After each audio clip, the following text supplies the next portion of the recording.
McIntosh's brand new MHT300 may be the brand's re-entry into the receiver market. There's just one problem.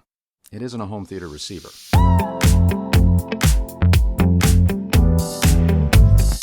This Dolby Atmos-enabled receiver boasts 120 watts per channel into 8 ohms and 150 watts into 4, and yes, that is with all channels driven. The McIntosh has 7 channels of Class D amplification that can be configured in a variety of ways, giving users the ability to put together a 5.2, 7.2, or 5.2.2 Atmos system. Now, before you take to your keyboards, in a recent poll that we conducted with over 10,000 responses, a whopping 82% of you have setups with fewer than 7 channels, making the Mac's 7 channels more than enough for most users. It has full preamp outs for all 7 of its channel and additional preamp outs for height channels, plus dual unbalanced subwoofer outs, which allows you to expand your system up to 7.2.4. When it comes to connection options, the MHT300 is all digital. Instead of analog inputs, you get 32-bit DACs internal, along with 2 coaxial and 2 optical inputs, as well as 4 HDMI inputs and 1 HDMI monitor out with ARC, eARC.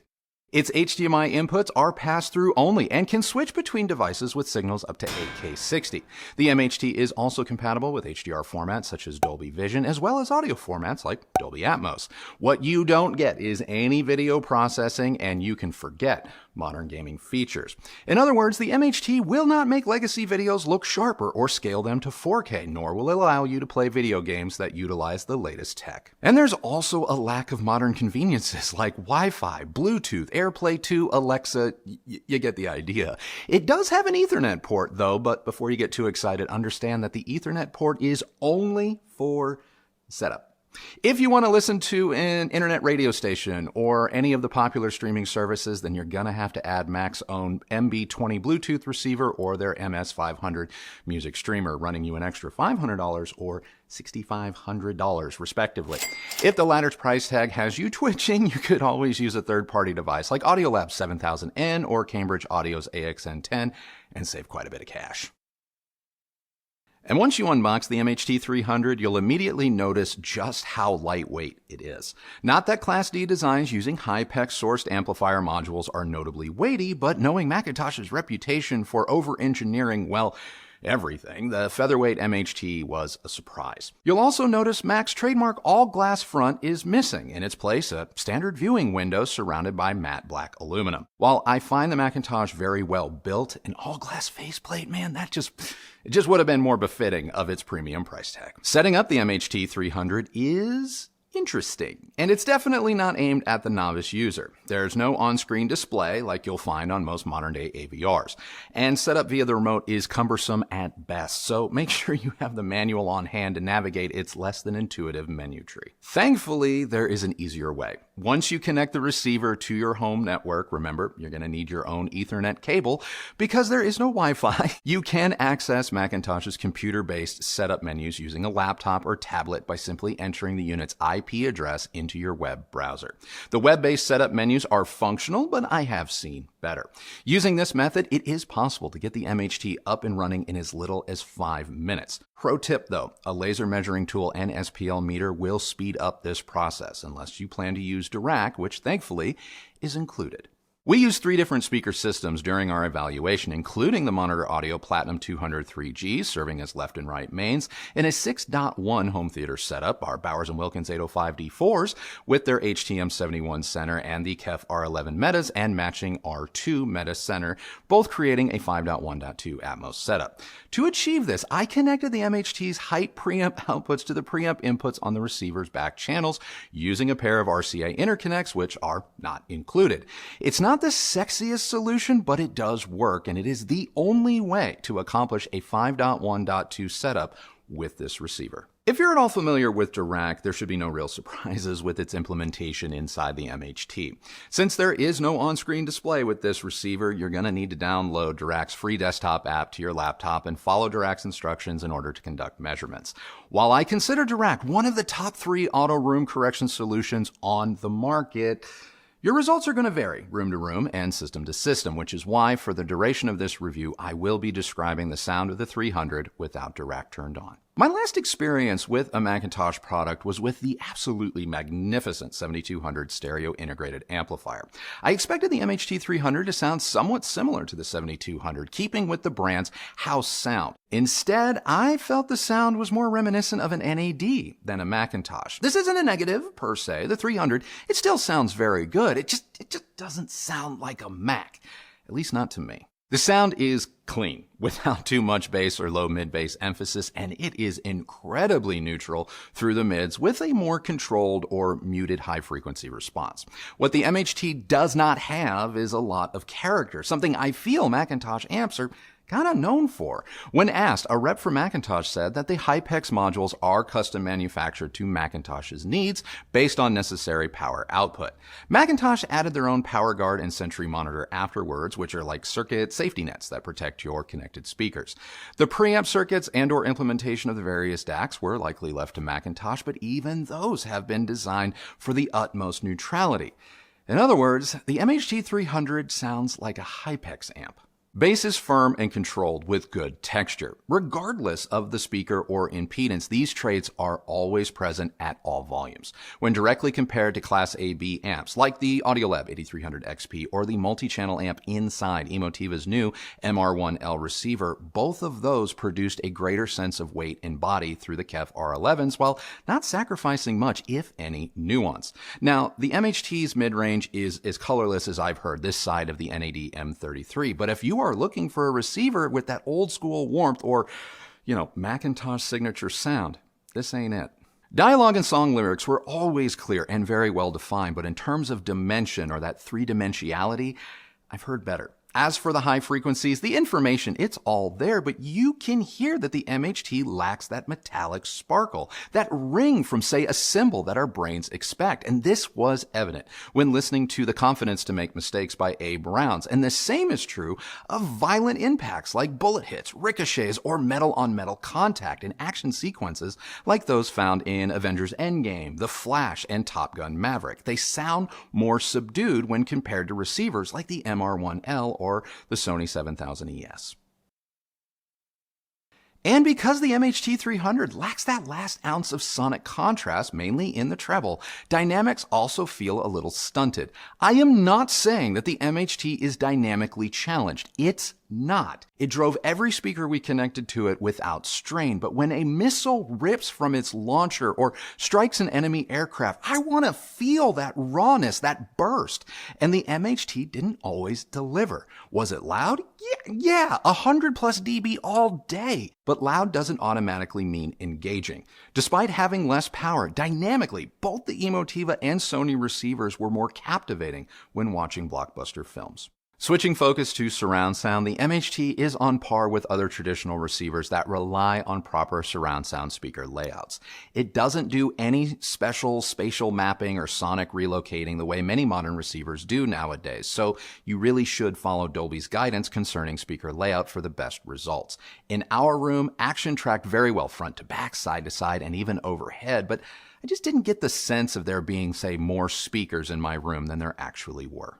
And while McIntosh isn't new to home theater, it's not necessarily what they're known for. So when I ran into, the occasional HDMI switching hiccup or failure to acquire the audio when switching between apps, I wasn't all that surprised. And despite having CEC or control over power input and volume through an HDMI connection, I would give its implementation a B- because it worked the majority of the time, but it wasn't flawless. And of course, there is the almost complete lack of features aside from an FM tuner, which was included just so McIntosh could call it a receiver. Thankfully, it does work, but I am not going to comment on its performance because, I don't use tuners, so I'm not the guy to tell you if it's good or not. Now, comparing the MHT to other receivers is kind of setting the Mac up to lose almost as badly as the Broncos lost to the Dolphins.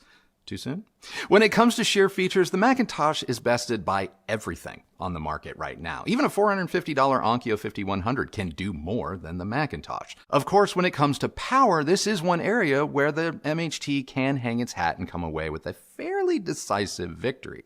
It is objectively more powerful, all channels driven, than both the higher-end Marantz Cinema 40 and Sony 7000 ES receivers.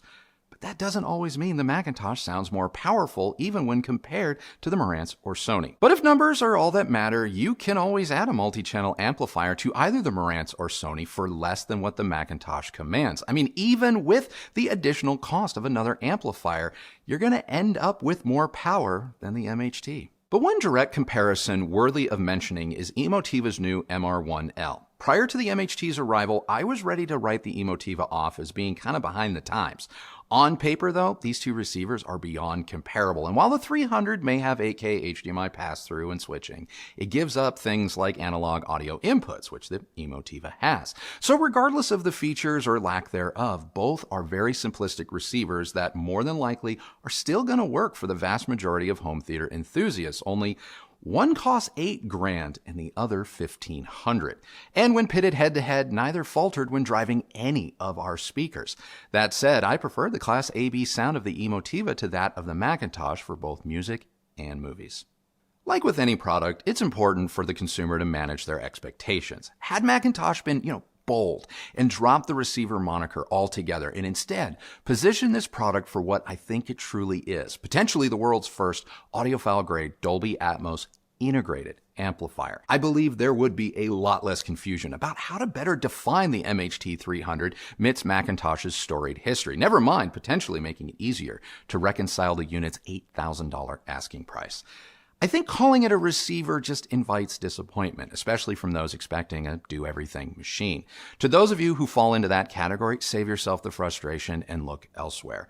But to the right customer who understands this product, the MHT is probably still going to be pretty appealing. So that's what I think of McIntosh's new MHT300 receiver. What did you think of it? What do I think? Well, I think it's well made.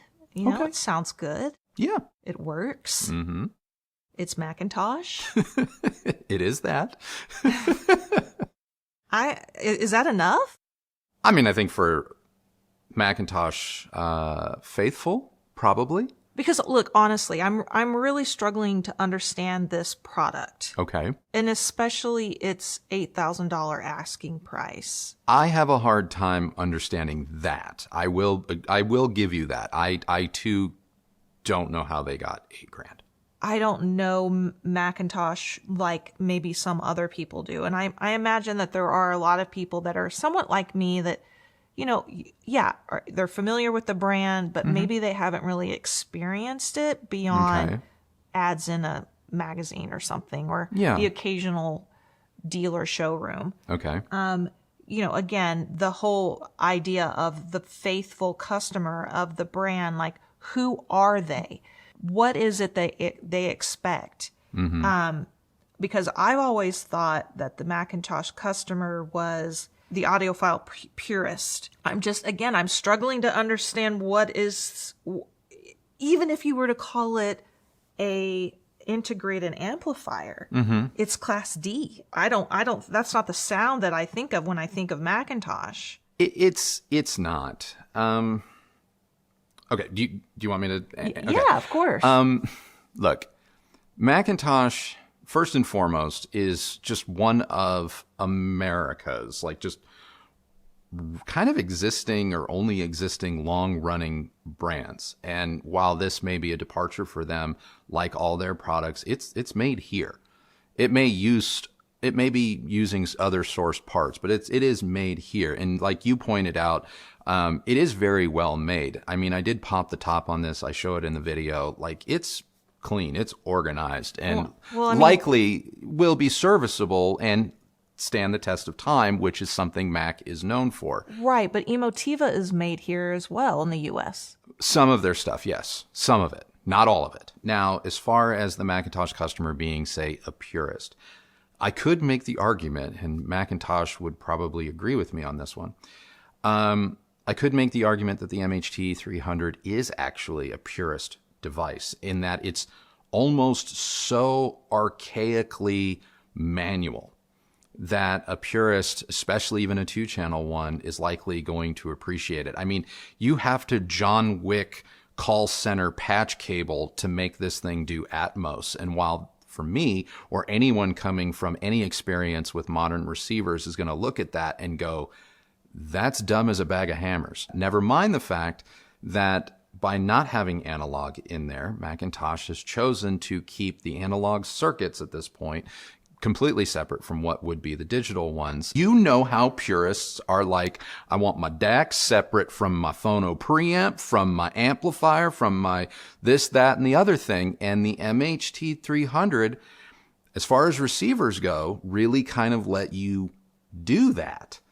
I personally don't like that, but I could see how someone with, say, a 7200 or McIntosh separates in another room in their house who are now venturing into home theater go, this is familiar to me because it's kind of old school. I think the bigger issue is McIntosh missed, in my opinion, now according to them, this has been already a huge success for them, sales-wise. I think they've missed a golden opportunity with this product. And there's actually a whole line of Class D products that they've put out in conjunction with the MHT300. I think they missed a golden opportunity in that while they are inexpensive for McIntosh, they aren't inexpensive enough to say welcome people that could be cross-shopping a Cinema 40 or a Sony 7000 ES to maybe invest just like another $1,000, another $1,000, $1,500, and be welcomed into the McIntosh family. I think by calling it a receiver in today's age and at $8,000, and then look at it and go, well, it doesn't have anything, doesn't do anything. It's only going to appeal to somebody that's like, my rack is all Mac, and so I'm not about to put a Sony in it because it's going to look weird. I don't know. I understand that there is brand loyalty. Yeah. And for some people, it's not going to matter. Like, I understand that. I just think when it comes to home theater, to me, this comes off as a product meant solely for installers who go into someone's home. They have a lot of money and that person is that client is handing over all of the decision making to the installer. And I have to guess, or I assume that is where the success of this product is coming from.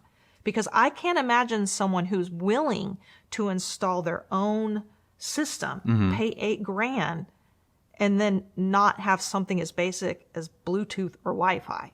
Yeah, I mean, I can't say that you're wrong, and I honestly, I don't think that you are. I think that you probably have a better handle on really how this is going to find its way into homes, more than you realize. What I think is going to be the more difficult thing for Mac loyalists to grapple with is this push into Class D that McIntosh has done with 4 different products now, because that's just not what they're known for.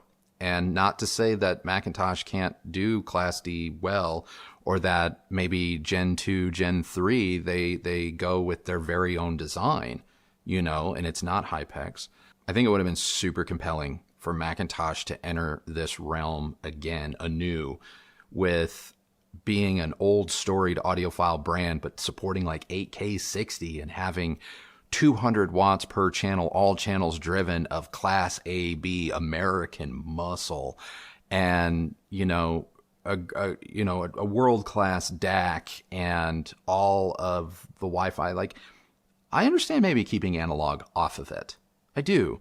And I think that you could have, especially if you had given people the streaming platform built in. And when you see their $500 streaming dongle box thing, that would have fit in the chassis. It would have. And they know that. And they probably could have made it sound good and not lower the measured specs of any aspect of this particular product. They just chose not to do it. And that discussion or that realization does irk me a little bit.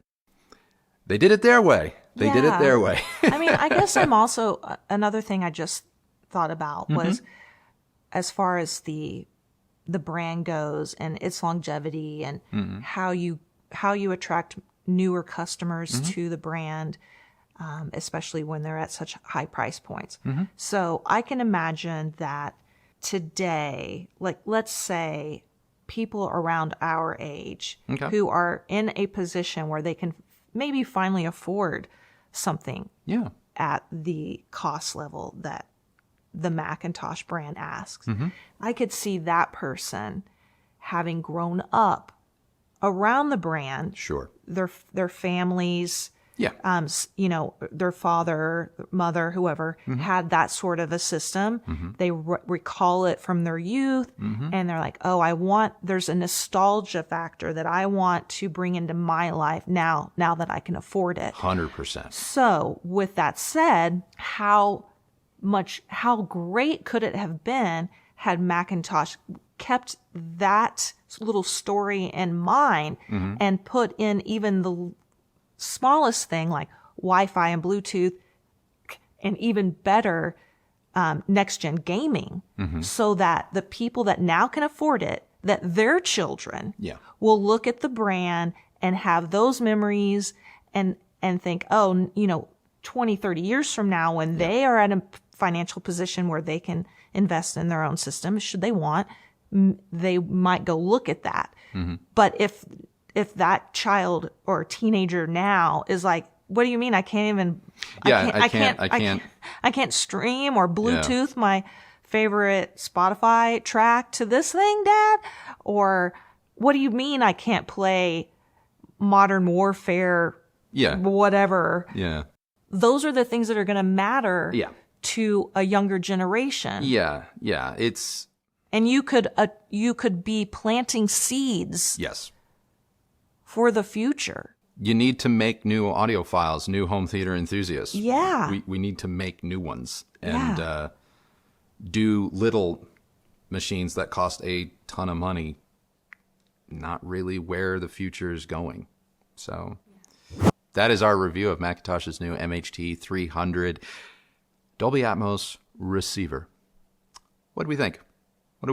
If you like this video, give it a thumbs up, like, and subscribe. Ring that bell so that you're notified when new videos come out. If you use any of the links that Kristi's left for you down below, that's a great way that you've continued to show your support for this channel and the work that both of us do here, and we thank you all very much for doing that. Follow me on Instagram at Recovering Audiophile, and that is it for us today. Another one of those great conversations, but we have got to get out of here, so remember, the only person who has to like the sound of your system is you. So happy listening, everybody. Thank you so much for watching, and we'll see you on the next video. Bye.